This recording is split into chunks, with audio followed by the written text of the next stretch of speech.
What's up, y'all? It's Chris here to talk about next weekend's HBO doubleheader. Big next couple of weekends for combat sports fights fans. You got a HBO doubleheader next week along with the UFC Fight Night. Following weekend, you got a HBO tripleheader, Showbox or Showtime doubleheader, and a UFC. So, gang of fights coming up. Almost like an early Christmas presents for all us combat sports fights fan, boxing and MMA. I know I'm looking forward to all these fights. Anyways, we're going to talk about first off Chris Arreola against Brian Minto. Arreola record 27-1, Minto 34-2. Normally when I break down some of these boxing fights, I'll talk about their height, weight, and all that stuff. But reach, I don't think that really is going to play a factor in this fight, so I'm not even going to get into it. Arreola's coming off that loss to Vitaly Klitschko. Fight was stopped after 10 by his corner. Arreola's first loss in a fight that he was never in. He was completely dominated by Vitaly. We all pretty much saw that coming in all honesty. But Arreola's getting back in there pretty quick. That fight wasn't that long ago. I talked to his trainer not too long back and asked him, did they think that they were jumping back into the ring too soon? But he said no. He said they wanted to get in there. They didn't want to take a lot of time in between fights. They didn't want Chris to go back up real heavy in weight like he did prior to the Vitaly fight. So we'll see. I guess if they feel he's had enough time to recuperate from the beating that he took against Vitaly Klitschko, who might have questioned him, right? We'll see when the fight starts, though. Brian Minto, solid fighter, not top tier necessarily heavyweight. Good guy. Has only 2 losses to Luis Krasnicki and I believe Tony Tubbs. And he's gone the distance in those losses. He's never been stopped. But this is basically a fight for Chris Arreola just to go in there, get some rounds, regain his confidence. He should do that, as long as he doesn't have too much damage, physically or psychologically from the Vitaly fight, then he should be able to handle Brian Minto pretty easily. He's bigger. He's technically better. He's probably stronger, I would imagine. So it should be an entertaining fight based on these guys' styles and how well they should mesh. But I expect Arreola to win this fight either by unanimous decision or a mid to late round stoppage. And, who knows what's next for Chris after that. On to the main event, though, Paul the Punisher Williams against Sergio Martinez. Originally it was supposed to be Paul Williams against Kelly Pavlik. Unfortunately, Kelly had that staph infection with his hand, had to postpone the fight more than once, and eventually the fight just got canceled, So Paul's fighting late replacement Sergio Martinez, who stepped up. I'm not sure what weight this fight's at. I believe they both hold titles at 154, but I believe this is a catchweight bout because Paul was originally scheduled to fight at middleweight. So no titles are on the line here. Paul Williams, record 37 wins, 1 defeat, stands in the 6'1" with 82-inch reach. Sergio Martinez, 44 wins, 1 defeat, 2 draws, stands in at 5'11" with a 76-inch reach. Paul's coming off the one-sided win over Winky Wright. Surprised how one-sided that fight was, but Paul pretty much absolutely dominated Winky Wright. Sergio's coming off the draw over Cintron, was more or less his coming out party, looked really good in that fight. Deserved to win, apparently the judges didn't think so, go figure. Gave him a draw. Who do I pick in this fight? Who do I see winning? Paul Williams. Reason why. I know he does have one loss to Carlos Quintana, Williams that is. And Martinez is somewhat comparable to Quintana, although he does have a little bit of a slight height and reach advantage over Quintana, which will probably be beneficial for him.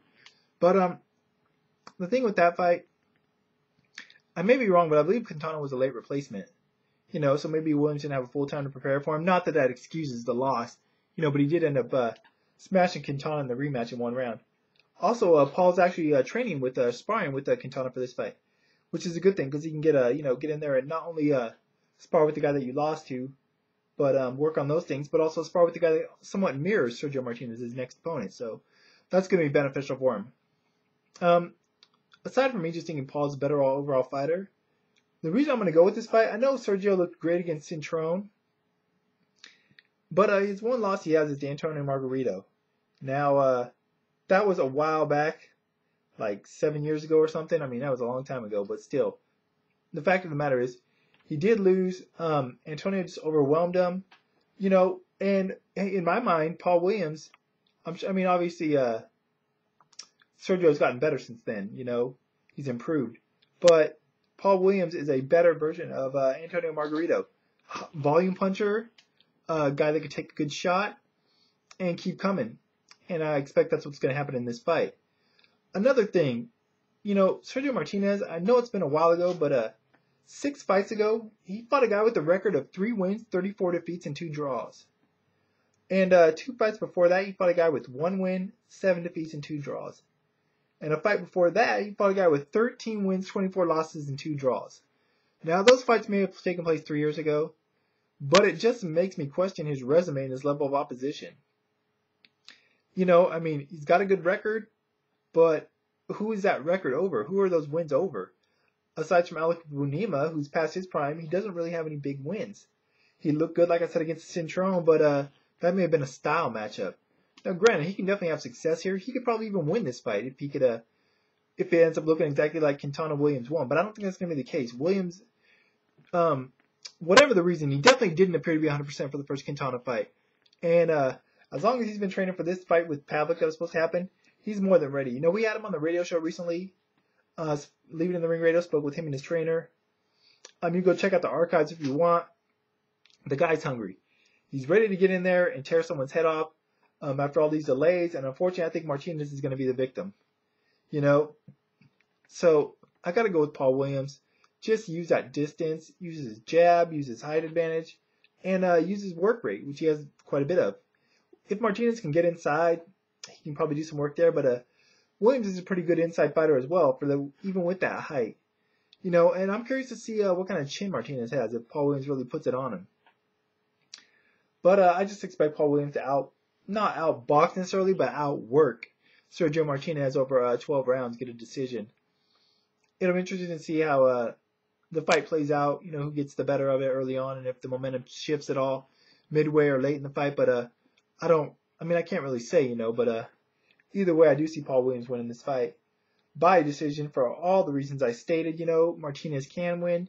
You never know. He may end up making it look like the first Quintana Williams fight and completely out, boxing and schooling Paul Williams, but I just don't see it happen. I think Paul Williams is one of the top pound fighters out there because the guy fights in multiple weight classes and fights anyone that's put in front of him and beats him pretty dominantly, in all honesty. So hopefully, if he gets a win here, he'll get a bigger fight next time, regardless of what weight division it is and who the opponent, because I want to see more of this guy in there. Either way, though, look forward to this fight. Probably be back on Sunday afterwards to talk about these fights. But until then, y'all, check out the website, thewillbebloodfightshow.com. Partners, IStandandFight.com. My Twitter, if you're interested. As always, I'll put the links in the information part. Check out the archives of the radio show if you want to hear our interview with Paul Williams. And I mentioned in my previous video, check out YouTube user Warrior688. I'll put the link over in the information part.